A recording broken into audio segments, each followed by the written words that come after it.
Halo semua, perkenalkan nama saya Tricardo Purba dengan NIM B1B225076 pada mata kuliah pengantar ilmu politik.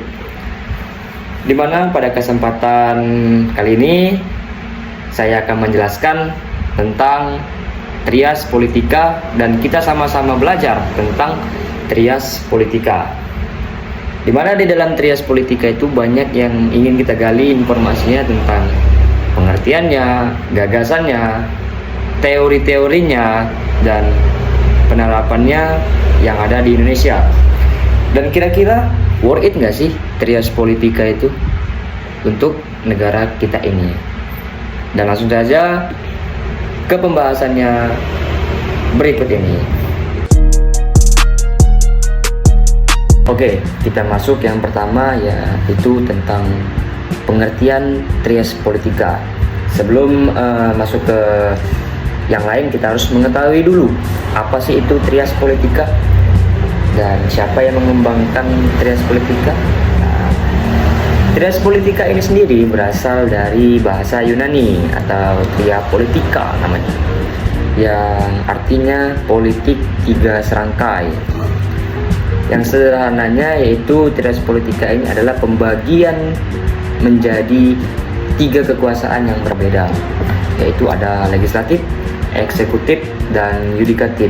Nah, lalu apa sih tujuan dari trias politika ini, atau apa sih tujuan dari pembagian kekuasaan tiga negara ini? Yang pertama yaitu untuk mencegah terjadinya kekuasaan negara yang absolut. Nah, yang kedua itu ada untuk mencegah konsentrasi yang berlebihan. Jadi pemisahan ini bertujuan untuk memberikan porsinya masing-masing dari legislatif, eksekutif, dan yudikatif. Jadi mereka itu memiliki tugas, wewenang, dan porsinya masing-masing untuk menjalankan sebuah negara. Nanti kita akan membahas tentang tugas dan wewenang dari ketiga lembaga tersebut. Kita akan masuk kembali ke laptop bahwa konsep trias politika ini ditemukan oleh filsuf bernama John Locke dan dikembangkan oleh Montesquieu dalam bukunya yang berjudul El Spirit de Lois.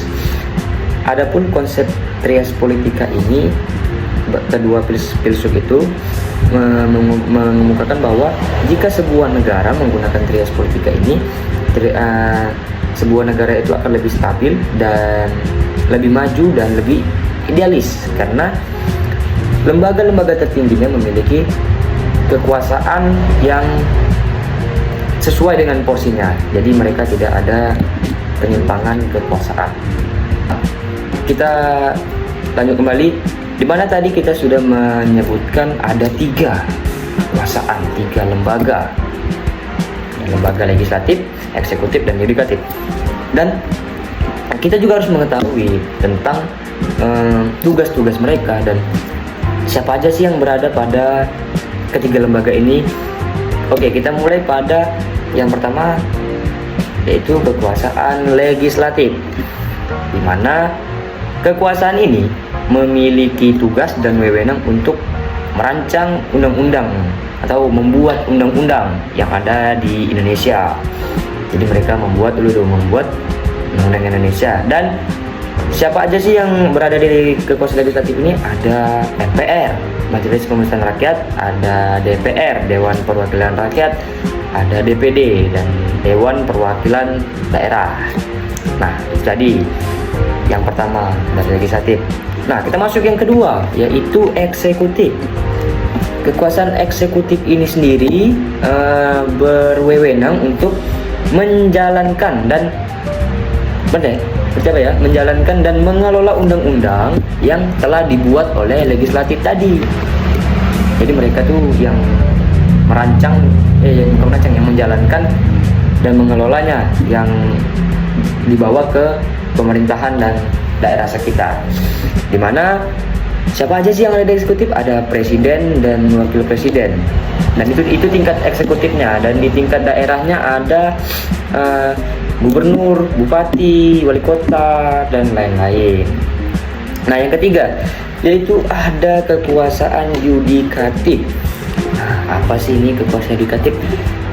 Bahwa kekuasaan yudikatif ini sangat erat kaitannya dengan penegakan hukum yang ada di Indonesia, seperti Mahkamah Agung, Mahkamah Konstitusi, dan Komisi Yudisial. Lalu apa sih tugas mereka?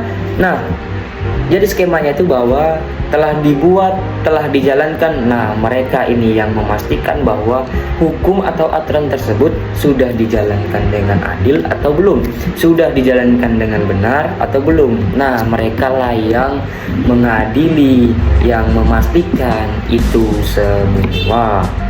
Nah, itulah tadi ketiga lembaga tadi tentang kekuasaannya dan hal apa saja yang ada di ketiga tersebut. Oke, kita masuk ke yang pembahasan selanjutnya, itu tentang penerapan trias politika pada negara kita, negara Republik Indonesia. Di mana banyak statement yang mengatakan bahwa trias politika ini masih relevan atau tidak dianut oleh Indonesia. Terjadi pro dan kontra masalah konsep trias politika ini. Nah, kita bahas yang relevannya dulu. Ada statement mengatakan bahwa trias politika ini masih relevan, masih bisa dipakai pada era saat ini, di mana mereka menjelaskan bahwa konsep trias politika ini secara tidak langsung sudah dianut oleh Indonesia sudah lama dipakai Indonesia sudah lama. Jadi jikapun ada pergantian dari trias politika ke konsep lain, itu akan membutuhkan waktu yang cukup lama. Ada pengamatan, ada penelitian yang harus dilakukan secara khusus untuk menggantikan konsep trias politika ini, dan harus juga memiliki alasan-alasan yang masuk akal yang membuat negara Indonesia itu bisa lebih maju dibandingkan dengan konsep trias politika ini.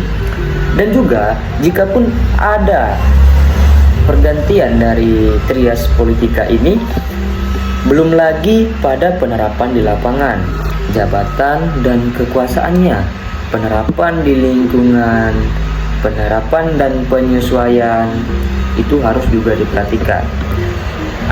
Intinya itu ada pertimbangan khusus lah, ada pertimbangan khusus yang harus dilakukan untuk mengubah konsep trias politika. Nah, ada juga statement yang mengatakan bahwa konsep trias politika sudah tidak relevan lagi pada era saat ini, sudah bagi mereka tidak bagus untuk era saat ini, ya, dimana mereka mengatakan statement itu berdasarkan fakta-fakta yang ada, berdasarkan apa yang mereka lihat dan apa yang mereka rasakan. Seperti contoh di mana kekuasaan sudah dibagi, orang-orangnya untuk menjalankan tugasnya sudah ada, tetapi mereka tidak merasakan, masyarakat tidak merasakan itu. Banyak penyimpangan yang terjadi yang menyebabkan masyarakat itu sudah tidak percaya lagi pada konsep trias politika itu. Contoh seperti demo yang baru-baru ini, bahwa DPR tidak menjalankan tugasnya dengan baik, tidak menyampaikan dan tidak memberikan yang terbaik kepada masyarakat, di mana di dalam trias politika DPR sudah diberikan mandat dan diberikan tugas untuk merakyat kepada rakyat, tetapi pada era saat ini tidak ada lagi seperti kekuasaan dan tugas-tugas itu sudah hilang. Jadi hanya sebuah nama, sebuah label aja yang menyebutkan bahwa mereka DPR tetapi tidak menjadi perwakilan rakyat sebenarnya. Mungkin itu sebagai contoh masyarakat tidak percaya pada trias politika. Itulah tadi pembahasan kita mengenai trias politika. Pengertiannya ada teori-teori, 3 gagasannya ada 3 pembagiannya, dan penerapannya yang ada di Indonesia. Kita sama-sama belajar, kita sama-sama mengetahui, dan kita sama-sama menjalankan. Jadi menurut teman, apakah trias politika masih worth it pada negara kita di era saat ini? Ya, semua itu tergantung pada pemikiran kita masing-masing. Dan kita berada pada penghujung video. Mohon maaf jika ada kata-kata saya yang salah, kata-kata saya yang menyinggung. Saya mohon maaf. Dan itu tadi penjelasan saya mengenai konsep trias politika. Saya Trikado Purba dengan NIM D1B225076 pada mata kuliah pengantar ilmu politik menjelaskan konsep trias politika. Pamit undur diri.